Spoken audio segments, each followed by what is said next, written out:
Good morning guys!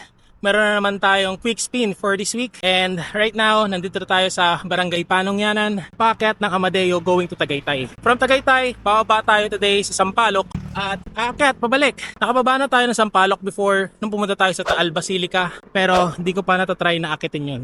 Ngayon, subukan natin ang ahon ng Sampaloc kung kaya ba. Kaya, let's go!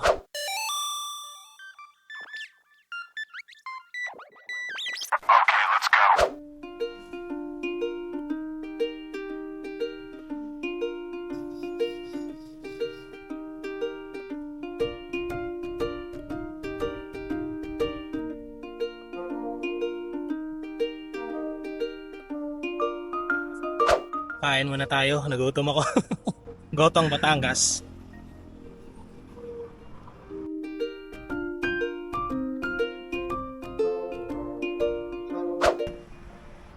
We're back on saddle. Kumain muna ako kasi pagkatapos natin nauhunin yung sa parte ng Amadeo, bigla akong nagutom. Para akong nangihina. Kaya kumain muna tayo. So time check, it's almost 7:30 at medyo malapit-lapit na tayo bago makarating sa intersection sa Tagaytay. Nakaka 22 kilometers na tayo. Kaya konti na lang.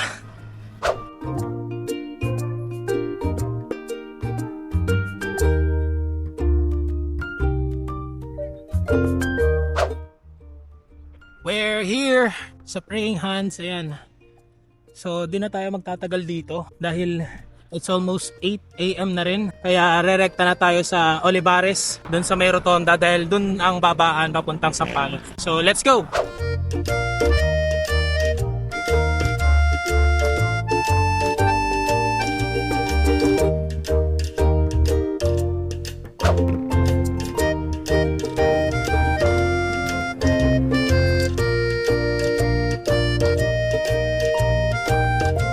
And we're finally here sa rotonda.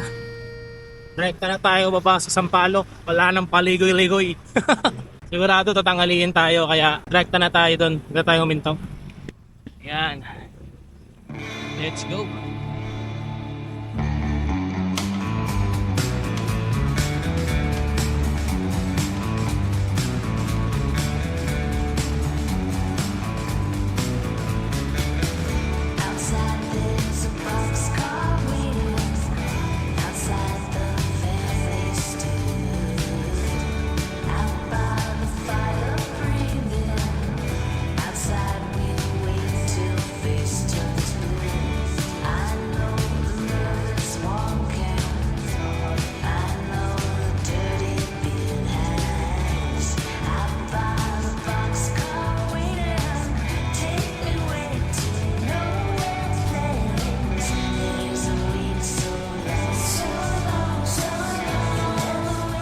Nandito na tayo sa kalahati ng Sampaloc and currently pumapalo lang 6% yung gradient kahit na parang flat lang siya. Ayan. So kapag bababa ka ng Sampaloc, hindi talaga siya rektang lahat bababa. Meron ding parang pahon pero false flat yung dating para sa akin kasi flat na flat tapos papalo ng 6%.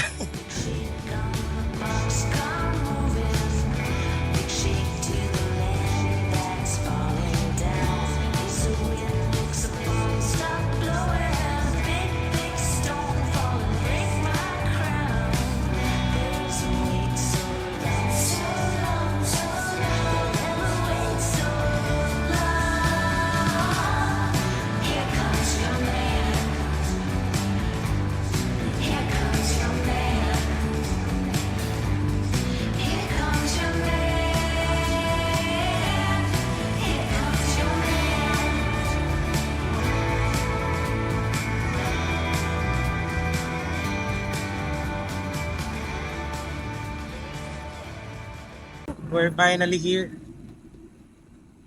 So it's already 8:29 AM at nandito tayo sa Barangay Leines, Talisay, Batangas.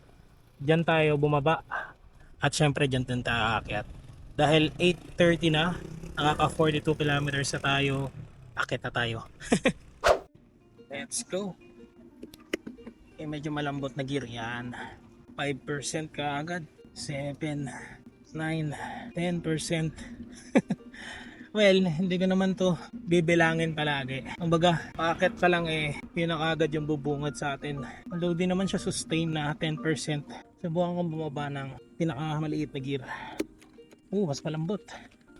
So far so good.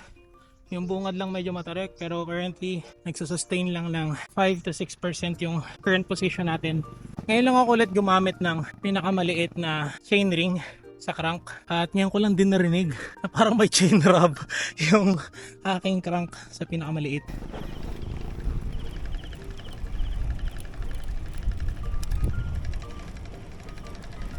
Ewan ko naririnig nyo, pero yun nga, ito yung isa sa mga siko. Di pa tayo masyado nakakalayo. Makikita mo parang pader na grabe.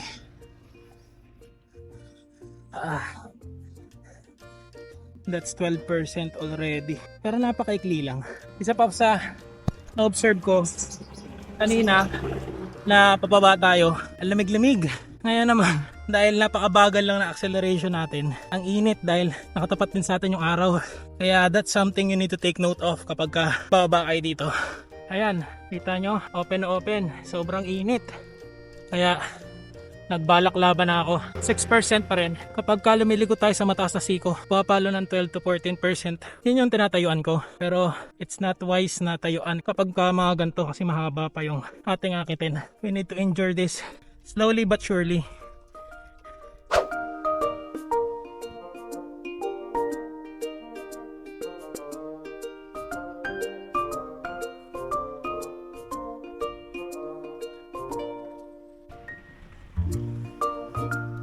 (9:30), 1 hour na tayo dito, pero dito na tayo sa bandang mga banayad na paakyat. Pahinga muna tayo kahit mga 5 minutes, and syempre appreciate yung lugar. Tahimik, malamig, diba? Grabe, more likely 2 oras ko tong akitin, and another hour from here paakyat dun sa Tagaytay. Not bad at all, since 9:30 pa lang. Makakapasok pa tayo. Hindi tayo papagalitan ng boss. Ayan na, nakikita niyo yung kalsada, pababa na. Nandito na tayo sa recovery. Yung simula ng ahon, yun talaga yung pinaka nakakapagod. Tapos mainit pa. Pero as you progress naman, napansin ko, lumalamig and mas bumabanayad na yung mga ahon. Now, nandito na tayo sa kalagitnaan, so konting-konti na lang. Alright, nandito na tayo sa recovery sa wakas. Halos nasa kalahati na tayo. Ayan, tiga nakakapag-free wheel na tayo. At saka kung mapapansin nyo, pababa na yung kalsada. So dito ganun kahaba, pero enough na para makapagpahinga tayo. It's only 9:42. Ayan. Masaya na ulit. Masarap na ulit mag-bike.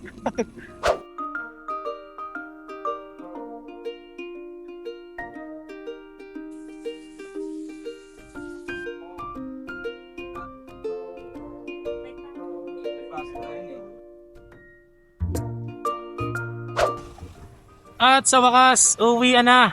Woohoo!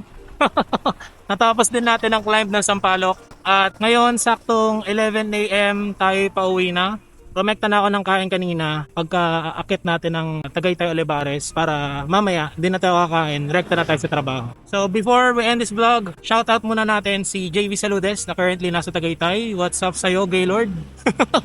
Mag-enjoy ka dyan and see you soon. And sa inyong lahat, kung umabot ka dito, salamat sa panonood. You can always follow me on my socials. You can check it out on the description below. At syempre, following me means supporting me. So that's it. See you guys at the next ride at ingat. Bye-bye!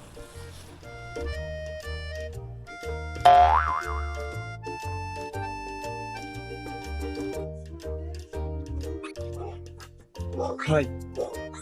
Hi.